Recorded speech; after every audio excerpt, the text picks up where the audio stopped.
বিশ্বনবী বললেন, খায়রুকুম মান তাআল্লামাল কুরআন ওয়া আল্লামা।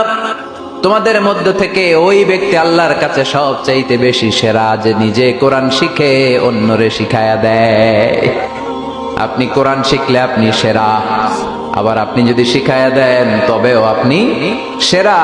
এজন্য কোরআন শিখানোর চেয়ে শ্রেষ্ঠ কাজ হয় না। আপনি যদি কাউরে শুধু সূরা ফাতিহাটা শিখান, কোন সূরা, ওই লোক যতবার জীবনে সূরা ফাতিহা পড়বে তার একটা পার্সেন্টেজ সওয়াব আমলনামায় আপনার আছে না নাই?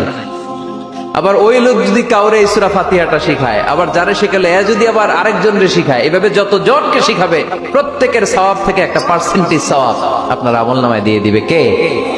এজন্য কোরআন শিখবো, শিখাবো, শিখবো, শিখাবো। যারা কোরআন জানি না, কোরআন জেনে মরবো, no excuse will be granted that day. সেদিন কোনো অজুহাত আল্লাহ গ্রহণ করবে না। সব পারো, কোরআন পারো না কেন? সবই তো